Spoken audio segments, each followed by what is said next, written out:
So ayun guys, good afternoon. Time check, nasa 5:60 na tayo ng hapon at kagabi yung GC Mag natin is pinalitan natin ng bagong barrel. So yung pinalit natin is PRNB.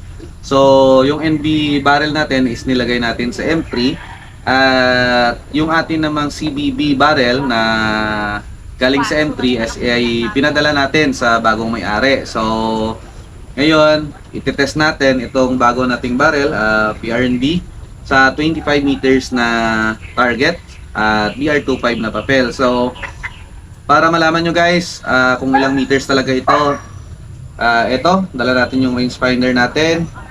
Then, susukatin na natin guys, rangefinder natin para malaman nyo talaga na ito ay 25 meters.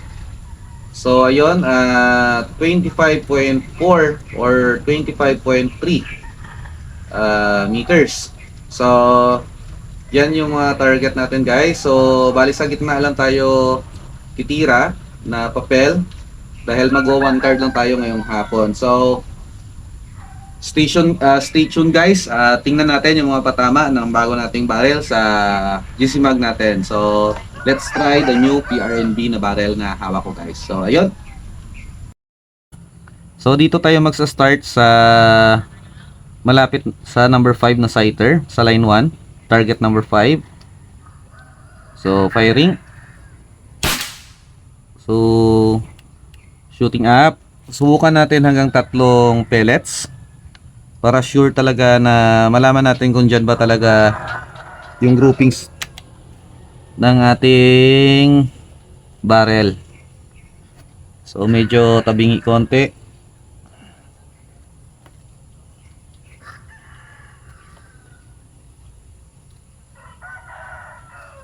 Firing. Oh, nag-iba. So try natin isa pa.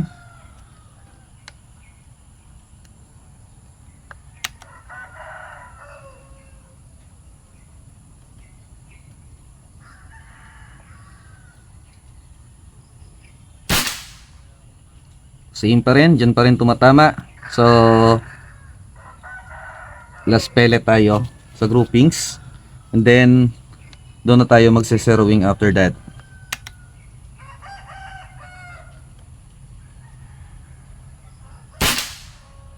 So same pa rin. So one click lang tayo pataas sa turret elevation. Ayun. And then diretso tayo sa target number 5, line 1.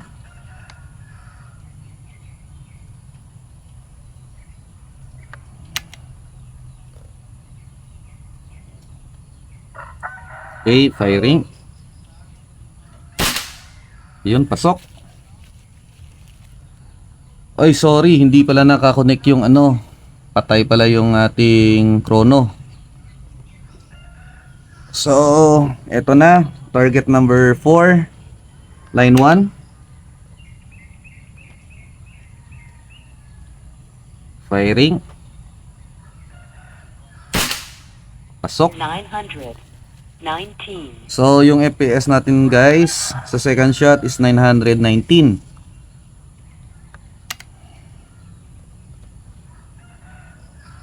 Target number 3.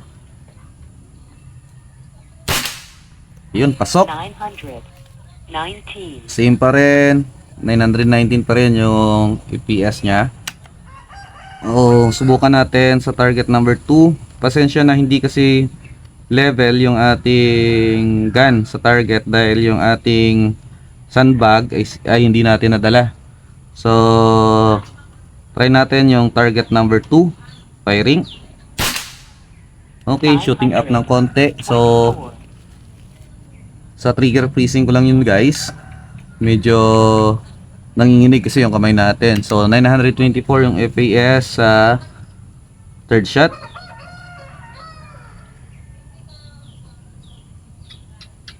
Firing. Target number 1. Okay, so shooting up. Yung score natin is 9 sa target number 1. So 919, stable siya sa 919.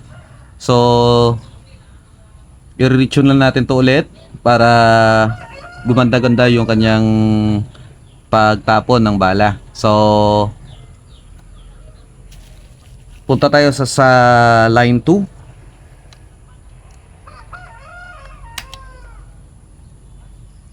Hindi kasi elevated yung ating yung ating gun. So ayan. Okay, line 2. So dito tayo diretso sa target number 10. So dito muna tayo sa sighter. Firing. Yun, pasok. 917. Masyadong mababa. Pero tumatama pa rin kahit mababa yung PS nya. So try natin tong target number 10.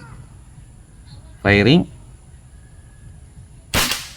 Ayun. 921. Target number 9.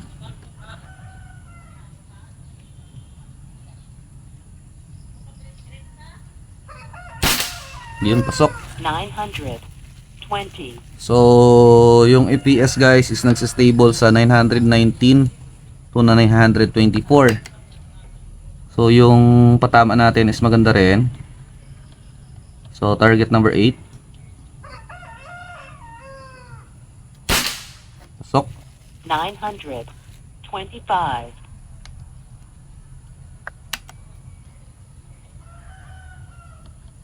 Target number 7. Pasok pa rin. 922.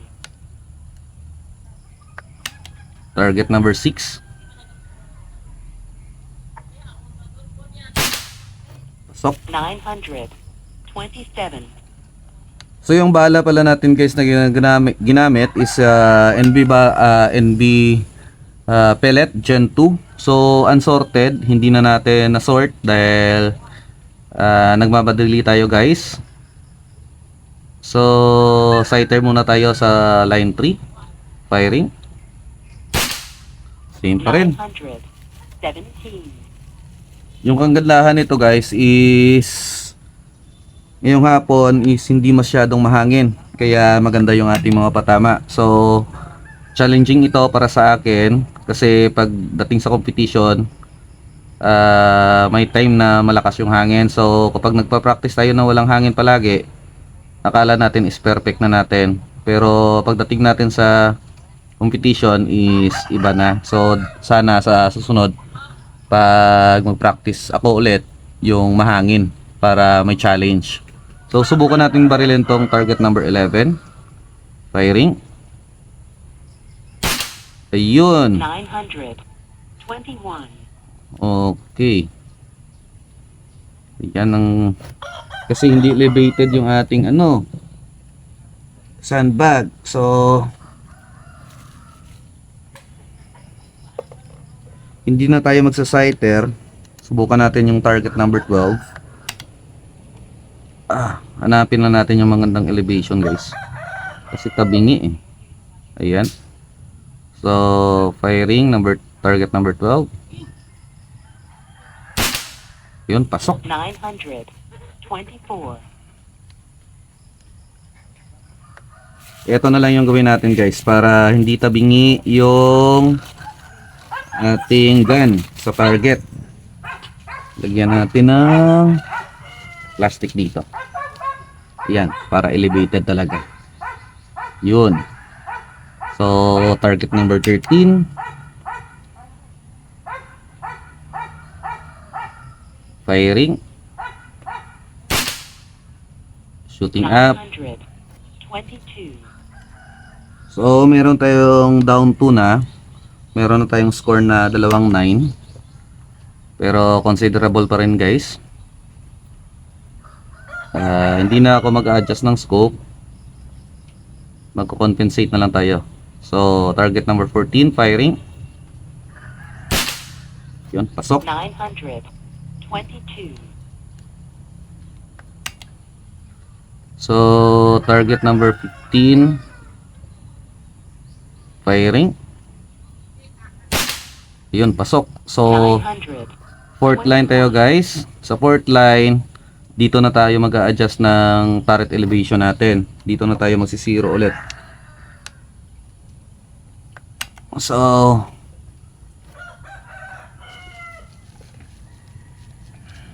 okay. Ayan. Sighter, malapit sa number 20. Firing. Yun, same pa rin. So, shooting right ng konti. Okay, isang click lang. Then, para sure, tingnan natin kung dyan pa rin papasok. Firing. Ayun na. 925. So, yung EPS natin nagsi-stable sa 919 to 925. So, tumatama din naman. So, ganda na naman yung patama. So, try lang natin. So, target number 20. Firing. Ayun. 900. Nag-shooting left na. So, habulin natin yan guys. Ayun. Pero, natamaan niya yung tank ring. So, ibig sabihin hindi yan X. Pero, score niyan is 10. So, target number 19. Firing. Yun, pasok. 924. Target number 18. Firing. Yun, pasok. 922. Target number 17. Firing. Yun, pasok. 926. Target number 16. Last target sa line 3. Firing. Uy, shooting up. 922. Okay, sige. So, last line. Fifth line, sighter muna tayo guys. Then, try natin barilin tong sighter. At mag-a-adjust tayo ng ating reticle. So, firing. Okay. 922. Try pa nating barilin ulit. Tingnan natin yung groupings. Firing. 929. Okay. So, nasa 150 bar yung hangin natin sa tangke. So, I mean sa regulator. So, subukan natin ulit sa third pellet. Firing. Okay, same pa rin. 925. So, diretso na tayo sa target number 21. Fifth line. Firing. Ayun, pasok. 929. Oh. Parang tumataas yung EPS natin guys. 929 na. So, target number 22. Firing. Yun. 920.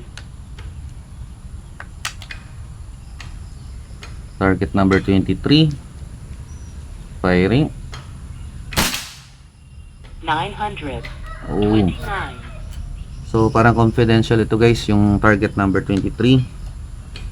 So, dahil dalawang target lang naman yung natira, subukan nating mag-sighter muna. Hanapin muna natin yung magandang elevation. Firing. Okay. 900. So, shooting left tayo ng konti. Pero hindi pa yan sigurado. Gawin natin is barilin natin ulit kung ito ba'y pasok sa groupings niya. So, yung point of aim natin guys is itong 10th ring. O, tingnan natin yung point of impact. Firing. 900. Okay, shooting left nga. So, habulin natin yan. Dalawang clicks. Okay, tapos isang click pababa. Ayun. Barrel ulit tayo. Confirm lang natin kung tatama na sa point of aiming natin. So pinapaalala ko lang pala guys, yung pellets natin is unsorted. So firing. Ayun na. So pumasok na. 22.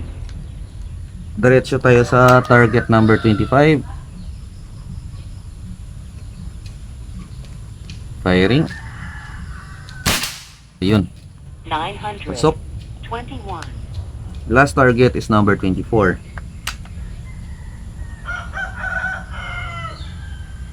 Firing. Ayun. 900. So 25. yan yung mga patama ng bago nating barrel. So ito pa lang yung first card na ginamit natin tong PRNB natin. So ayun guys, mag-score muna tayo ng binarela natin na papel. So sure, itong number 1 is 9, then 10 X.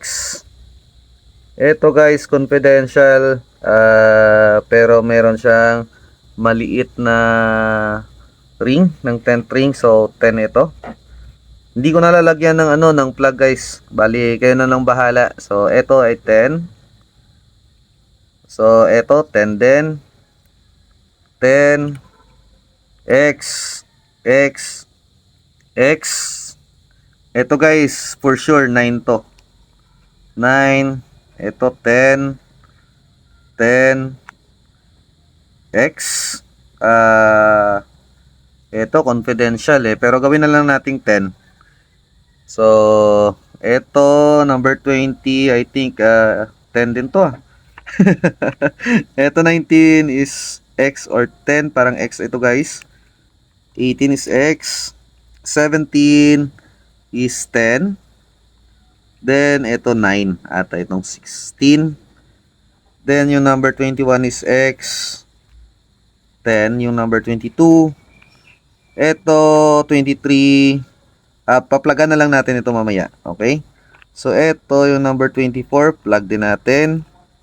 And ito 10, ito siguro. So ayan yung mga score natin guys. So subukan natin i-plug yung mga nilagyan natin ng plugging. Kung ito by number 10. So may plug tayo dito.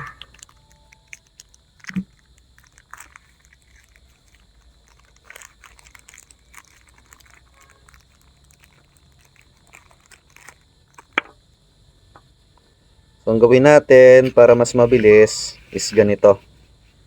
Yan.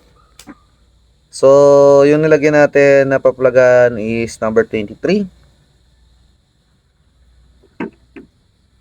So yun guys, natamaan yung 10th ring. So ito ay number 10. Then so number 24. And guys, number 10. So yung mga confidential kanina is ganun na. Yung score natin, di na natin papalitan. So line 5 perfect 50. At line 3 49. Line 4 pala. So line 3 is 49 din. Line 2 perfect 50. Line 1 is 49. So yung score natin guys is 247. 47. Tapos yung X natin 1 2 3 4 5 6 7 8. 8X. So yan yung score natin guys. At 8X. So ayun. So ayun guys, yung mga patama natin at yung testing natin kay PRNB natin sa bago nating barrel. So tingnan pa natin yung mga susunod na mga videos nito. Yung susunod na mga pagbarrel natin sa 25 meters gamit tong PRNB na barrel. So tingnan natin kung tayo by tataas yung moral natin dito or bababa. So ayan guys, thank you so much sa panonood and God bless everyone and keep safe always.